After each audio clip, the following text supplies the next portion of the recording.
The rain felt like needles against my skin as I stumbled through the dark streets of Venice. My vision blurred. Whether from tears or rainwater, I couldn't tell anymore. Everything I'd built, everything I'd worked for, was gone. Vanished in the span of 24 hours. My name is Alina Moretti, and yesterday I was a successful financial analyst with a promising career at one of Venice's most prestigious banks. Today, I was nothing. Homeless. Jobless. Betrayed. I couldn't stop seeing his face. Dante, my boyfriend of 2 years. The man I trusted with my passwords, my accounts, my heart. He'd cleaned me out completely.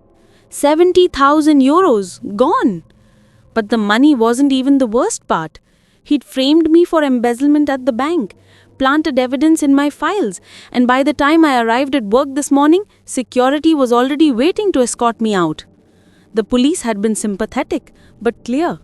Without proof, it was my word against a carefully constructed paper trail that made me look guilty.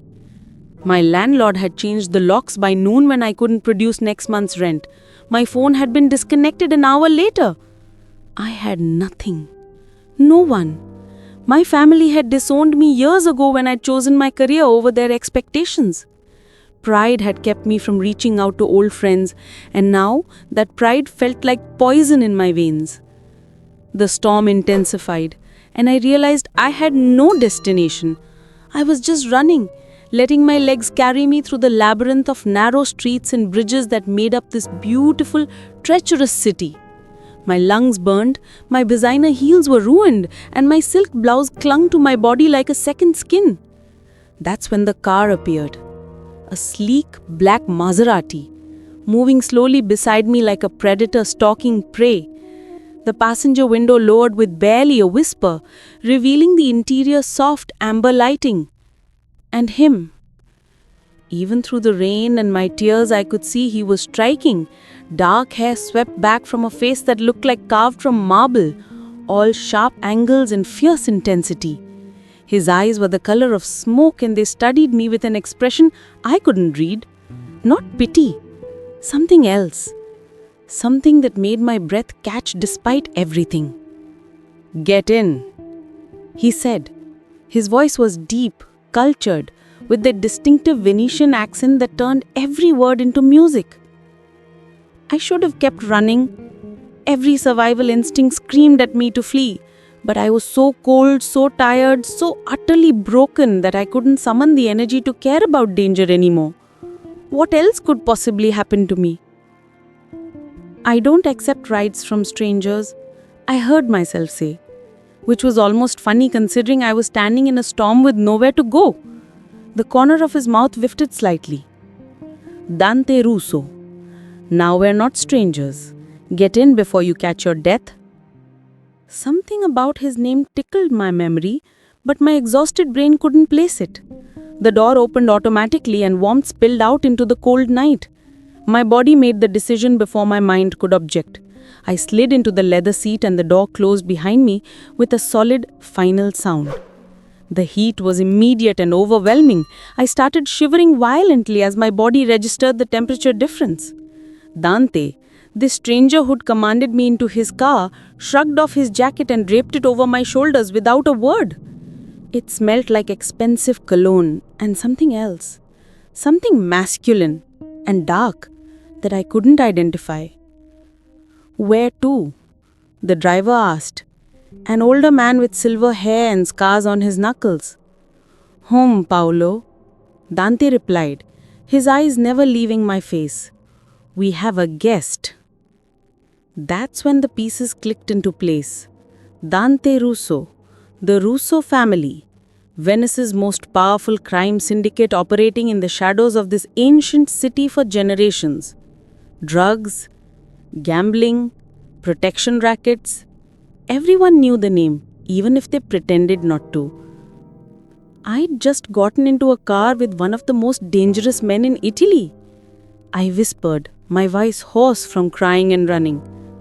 "Then you know I'm not someone who makes idle offers," he replied calmly. "You needed help. I'm providing it." "Why?" The question burst from me.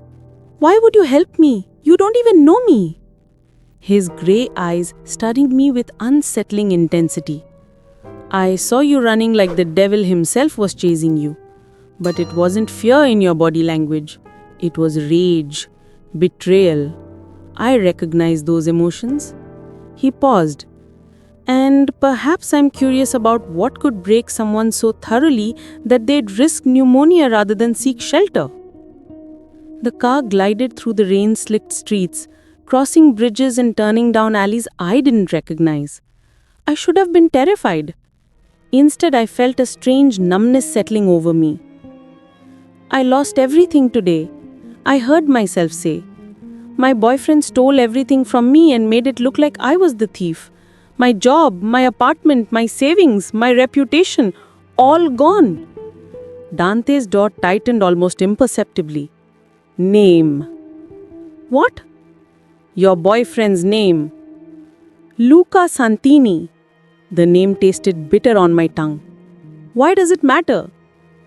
Because Dante said softly, and there was something cold and lethal in his tone. Because I want to know who thought they could destroy a woman in my city and face no consequences. Your city? But though I suppose for a man like him, Venice probably did feel like personal property. We arrived at what I can only describe as a palazzo. 3 stories of pristine Renaissance architecture with Gothic windows and a private dock on a small canal. Lights glowed warmly from within, reflecting off the rain-swept water. It was the kind of place that appeared in magazines, not real life. Paolo opened my door and handed me an umbrella. Dante was already out, waiting. He led me through ornate doors into a foyer that took my breath away.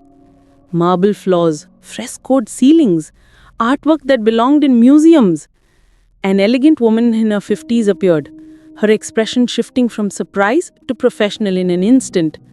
Signor Russo? Maria, please prepare the blue guest suite. Our guest needs dry clothes and a hot meal. He glanced at me. What's your size? I told him, too overwhelmed to question how he planned to produce clothing in my size. Maria nodded and disappeared. Dante guided me through halls lined with paintings and sculptures. We entered a sitting room with floor-to-ceiling windows overlooking the canal. A fire already burned in the ornate fireplace. Sit, he commanded, pointing to a chair near the flames. You're still shivering. I obeyed, sinking into the softest leather I'd ever felt. Dante poured something amber from a crystal decanter and handed it to me. Grappa, drink. The liquid burned down my throat, but the warmth that followed was worth it. I coughed, and he almost smiled. I don't understand any of this, I said finally. Why bring me here? What do you want from me? Dante settled into the chair across from me, his posture relaxed but his eyes alert. Tell me everything, from the beginning. Don't leave anything out. And so I did. Maybe it was the exhaustion, maybe the grappa, maybe the simple fact that I had nothing left to lose. I told him about meeting Luca at a gallery opening 18 months ago. How charming he'd been, how attentive, how he'd slowly integrated himself into every aspect of my life, how he'd convinced me to give him access to my accounts for joint investments. How I'd trusted him because I loved him, because he made me believe we were building a future together. How I'd discovered this morning that he'd been systematically draining my accounts for months while simultaneously planting evidence of embezzlement in my work files. The bank's forensic accountant found transactions I never made, transfers to offshore accounts, falsified reports, all with my digital signature. Luca must have been planning this for months. And the worst part? The police told me he's done this before, to at least 3 other women in the past 5 years. It's his speciality. Dante's expression had grown progressively darker as I spoke. His hands, resting on the arms of his chair, had curled into fists. Luca Santini. He said my name and it sounded like a death sentence. I know this name. He's been operating his little scheme under everyone's radar, clever enough to avoid attention. Until now. There's nothing that can be done, I said bitterly. He covered his tracks too well. I don't even have a place to sleep tonight, let alone the resources to fight him. Dante leaned forward, his grey eyes boring into mine. Elena, let me be very clear about something. You walked into my car tonight, which means you walked into my protection. Whether you realized it or not, you became my responsibility the moment you accepted my help. I don't understand. Your mind from now on, he interrupted, his voice soft but absolutely firm. That means your problems are my problems. Your enemies are my enemies, and anyone who has wronged you will answer to me. The words should have terrified me. Instead, they ignited something in my chest. Hope? Rage? Desire for revenge? What are you saying? I whispered. I'm saying that Luca Santini made a critical mistake. He hurt someone under my protection, and for that, he will pay. Dante stood and moved to the window looking out at the rain. Tomorrow, my people will begin gathering evidence, real evidence that will prove your innocence and his guilt. We'll recover your money, restore your reputation, and ensure he never hurts another woman again. How? I asked. How can you possibly do all that? He turned back to me and his smile was dangerous. I have resources you can't imagine, Elena. Accountants who can trace money through any system, lawyers who know every legal loophole, and associates in positions of power throughout this city. When the Russo family decides to act, we act decisively. Maria appeared with fresh clothes, a simple but elegant outfit that looked expensive. She showed me to the blue guest suite, which was larger than my entire former apartment. The bathroom alone was the size of most bedrooms, all marble and gold fixtures. I stood under the hot shower until my fingers pruned, washing away the rain and the tears and the humiliation of the day. When I emerged wrapped in the softest robe I'd ever felt, I found a meal waiting for me. Fresh pasta with seafood, crusty bread, a simple salad. It was the kind of home-cooked meal that made tears spring to my eyes because it reminded me of my grandmother, gone 10 years now. I ate alone, processing everything that had happened. I'd gone from having nothing and no one to being under the protection of Venice's most feared crime boss. It was insane, impossible. And yet, sitting in this beautiful room with food in my stomach and warmth seeping back into my bones, I felt safer than I had in months. A knock at the door interrupted my thoughts. Come in, I called. Dante entered carrying a folder. He'd changed into casual clothes, dark jeans and a grey sweater that emphasized his broad shoulders. He looked younger, less dangerous, though his intensity in his eyes remained. I have something for you, he said, handing me the folder. Inside were printouts, financial records, email chains, photographs. My hands trembled as I flipped through them. It was all there, evidence of Luca's previous schemes, the other women he'd defrauded, patterns that clearly showed premeditation and intent. How did you get all this in just a few hours? I breathed. I have people who specialize in finding things others want hidden. He sat in the chair across from the small dining table. Tomorrow, this information will reach the right hands at the police department and at your bank. By the end of the week, the investigation will shift to Luca. You'll be exonerated. I looked up at him, tears blurring my vision. Why are you doing this for me? I'm nobody, just another person in a city full of people. Dante was quiet for a long moment, his grey eyes searching my face. My mother was betrayed by someone she trusted, he finally said. A man who took advantage of her kindness after my father died.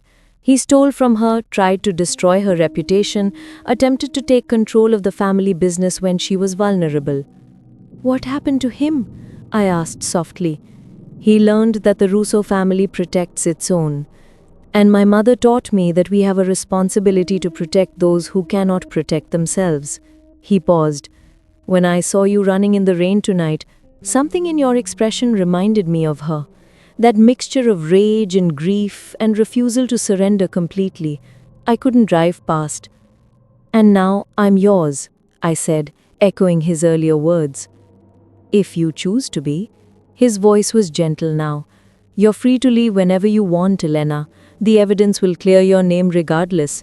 But if you stay, if you accept my protection, then yes, you'll be mine and I'll be responsible for your well-being and your future. I thought about my options. I could take the evidence, leave this palazzo, try to rebuild my life alone. Or I could stay here, in this strange new world, under the protection of a man who was both dangerous and honorable in ways I didn't fully understand.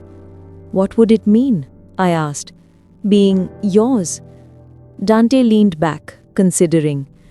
It means you have a home here for as long as you need it. It means my resources are at your disposal. It means no one will dare harm you because they'll know you're under Russo protection. He paused.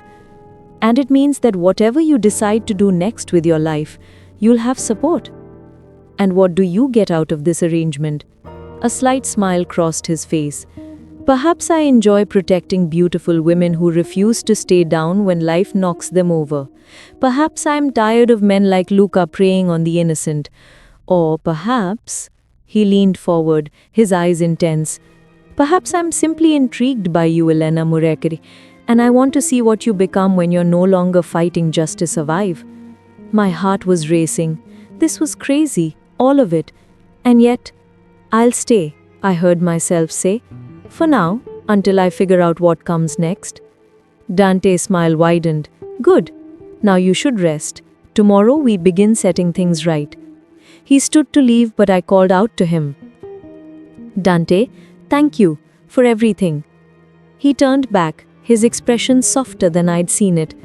No thanks necessary, Elena. You're mine now. I protect what's mine. After he left, I lay in the enormous bed, staring at the frescoed ceiling. Outside, the rain had finally stopped, leaving the night clear and still.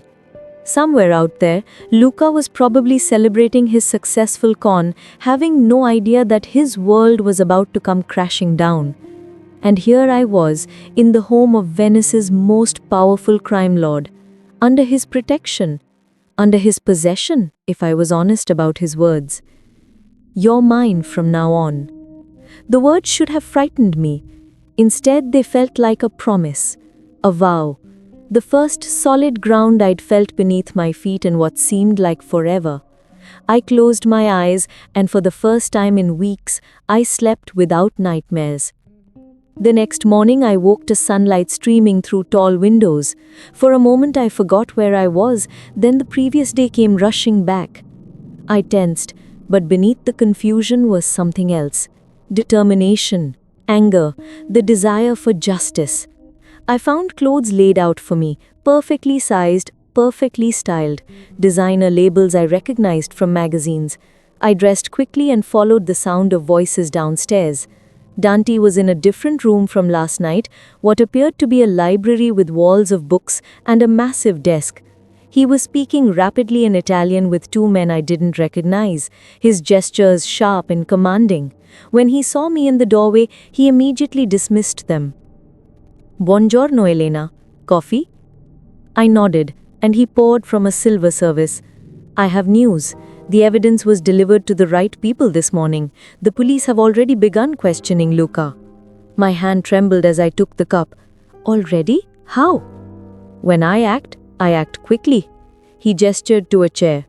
There's more. I've also arranged for you to meet with the bank's board of directors tomorrow. They'll review the evidence privately before any public proceedings. They'll actually listen? I asked, hardly daring to hope. The chairman of the board is an old family friend. He owes me several favors. Dante's smile was slightly predatory. By the end of the week, you'll be reinstated with full back pay and a formal apology. I've made certain of it.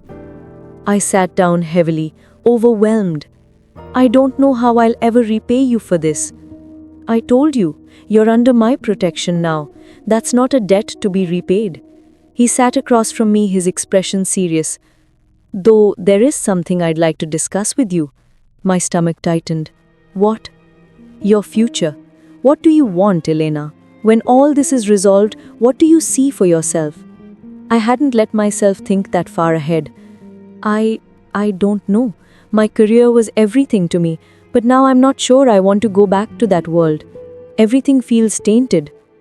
Dante nodded thoughtfully. Then perhaps it's time to consider a different path. I have several legitimate businesses that could use someone with your financial expertise. Art galleries, import-export companies, real estate holdings. All legal, all profitable. You're offering me a job? I'm offering you options. He leaned forward. You're clearly intelligent and talented. Those qualities shouldn't be wasted. Work for me, and you'll be well compensated, well protected, and challenged in ways your old bank never offered you. It was tempting, so tempting, but I had to ask, what about the other side of your business, the illegal parts? Dante's expression didn't change. You would never be involved in that side, ever. I keep those worlds completely separate. What I'm offering you is legitimate work in legitimate businesses. You'd be an employee, Elena, not an accomplice. I studied his face, searching for deception and finding none. Can I think about it? Of course, take all the time you need. He stood. Now I need to attend to some business matters. Feel free to explore the house and grounds. Maria will be nearby if you need anything. After he left, I wandered through the palazzo, marveling at its beauty. Every room was a work of art, filled with pieces that spoke of centuries of wealth and power. I found myself in a conservatory overlooking the canal where morning light poured through glass walls. Beautiful, isn't it? Maria's voice came from behind me. I turned to find her arranging fresh flowers in a vase. It's incredible, like stepping back in time. The Russo family has owned this palazzo for 400 years. Signor Dante is the latest in a long line of powerful men. She paused, studying me. Though I must say, in all my years with the family, I've never seen him bring someone home like this. Like what? With such care. Maria smiled gently. He usually keeps his personal life very separate from his work, but with you, it's different. He checked on you 3 times during the night to ensure you were comfortable. My cheeks flushed. He did? The Russo men, when they choose to protect someone, they do so absolutely. It's in their blood. She finished arranging the flowers. My late husband worked for Signore Dante's father. The family took care of us when he died, ensured I had a home and income. That's who they are, despite what the world thinks. I spent the rest of the day exploring, reading in the library, trying to process everything.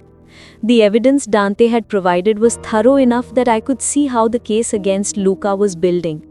My name would be cleared, my money would be returned, justice would be served, and all because a stranger had stopped his car in the rain. That evening, Dante and I dined together in a smaller, more intimate room.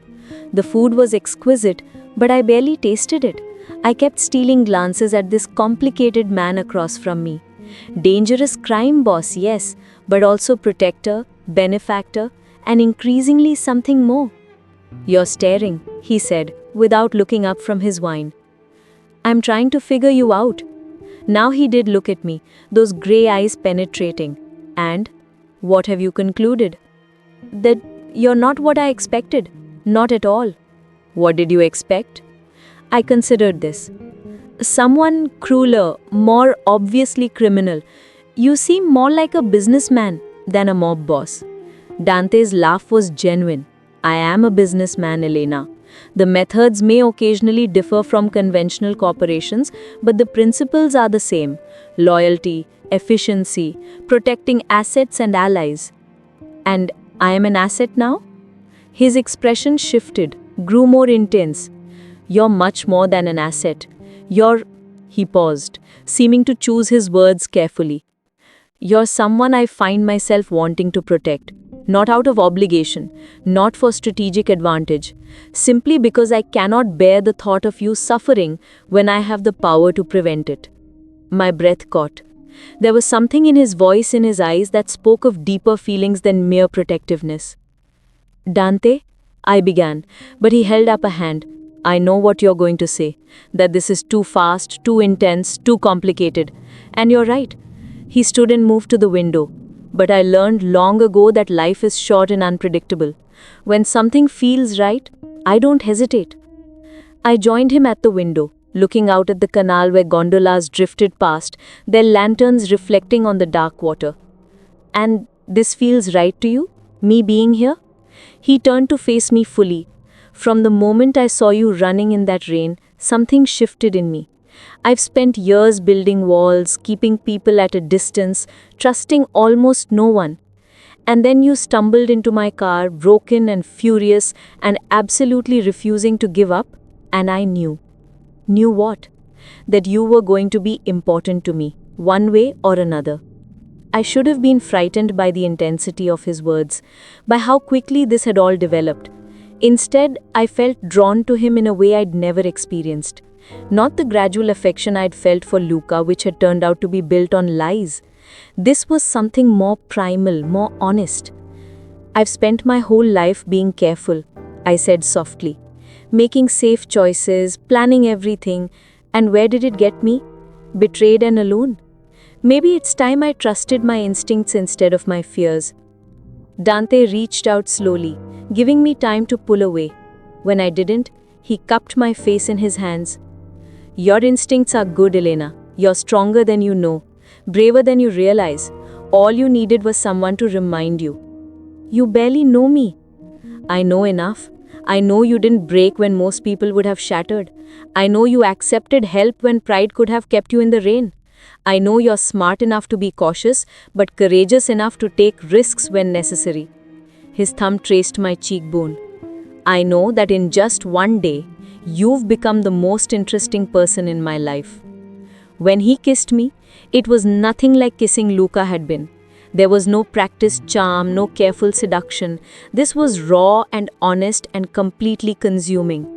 I kissed him back, pouring all my confusion and gratitude and unexpected desire into it. When we finally broke apart, we were both breathing hard. This is insane, I whispered against his lips. Completely. Is that going to stop you? I thought about it for exactly 1 second. No. His smile was brilliant. Good, because I meant what I said yesterday, Elena. You're mine now, and I'm yours if you'll have me. A mafia boss and a disgraced financial analyst, I said with a shaky laugh. We're quite the pair. Soon to be a mafia boss and a vindicated financial analyst, he corrected. And after that, who knows what will become? The rest of the week passed in a blur. True to Dante's word, the investigation into Luca moved swiftly. By Wednesday, he'd been arrested. By Thursday, the bank had formally cleared my name and offered reinstatement. By Friday, my money had been recovered and returned with interest. I attended each meeting with Dante beside me, his presence a silent but powerful reminder that I was no longer alone and unprotected. The bank's board members treated me with new respect, even deference. My former colleagues who'd shunned me suddenly wanted to apologize. I accepted the apologies with grace, but declined the job offer. Dante had been right. That world felt tainted now. I wanted something new. On Saturday evening, exactly 1 week after Dante had found me in the rain, we stood together on the Palazzo's rooftop terrace. The sun was setting over Venice, painting the sky in shades of orange and pink. Any regrets? Dante asked, his arm around my waist. I thought about it honestly. A week ago, my life had been destroyed. Now I had my money back, my reputation restored, and the beginning of something new and unexpected with a man who'd proven himself to be far more than his reputation suggested. None, I said firmly, though I'm still processing the fact that I'm dating Venice's most feared crime lord. Most feared? He pretended to be offended. I prefer most respected. I laughed, the sound free and genuine. Is there a difference? Significant one. Fear is temporary. Respect is earned and lasting. I turned to face him fully. Well, you have my respect, and more than that, you have my trust, which a week ago, I didn't think I'd ever give anyone again. Dante pulled me closer, his expression serious. I will never betray that trust, Elena. I swear it on my family name. I believe you, and I did, completely. As we kissed, the sky darkened and lights began twinkling across the city. Somewhere below, life continued. People went about their evenings, never knowing that on this rooftop, a woman who'd lost everything had found something better than what she had before. "So," Dante murmured against my hair, "have you decided about my job offer?" "I'd been thinking about it all week." "I have. I want to manage your art galleries. I have the historical knowledge from my analyst work, and I've always loved art. It feels like the perfect combination of my skills and my passion." "Done. You start Monday. Though I should warn you, my accountant is very demanding." "I can handle demanding." "Can you handle dating your boss? That's generally frowned upon." I pretended to consider this. "Well, since my boss is also a crime lord who found me running in the rain and declared me his, I think we're already operating outside normal HR guidelines." Dante laughed, the sound rich and warm. "Fair point." We stood there as night fell completely. Two people who'd found each other in the most unexpected way. I thought about the Elena from a week ago, running through the rain, broken and desperate. If I could go back and tell her that everything would be okay, that she'd find something better than what she'd lost, would she believe me? Probably not, but that was fine. Some things you had to live through to understand. "What are you thinking?" Dante asked. "That I should probably send Luca a thank you card," I said wryly. "For stealing from you and ruining your life?" "For being such a terrible person that it forced me to run in the rain. Otherwise, I never would have gotten into your car, never would have met you, never would have discovered that sometimes losing everything is just making room for something better." Dante kissed my temple.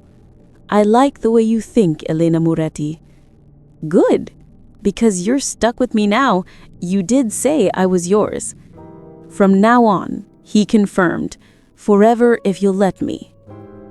I looked up at him, this dangerous, complicated, surprisingly gentle man who'd saved me without hesitation. Forever sounds perfect. And there, on a rooftop in Venice, with the stars emerging overhead and the city spreading out below us, I knew I'd finally found where I belonged. Not in the life I'd carefully planned and lost, but in the unexpected future I'd discovered when I stopped running from the rain and let myself be found. Would you trust a dangerous stranger who promised protection when you'd lost everything? Sometimes the scariest decisions lead to the most beautiful destinations. What would you have done in Elena's place? Share your thoughts below. And don't forget to subscribe for more stories of unexpected love and second chances.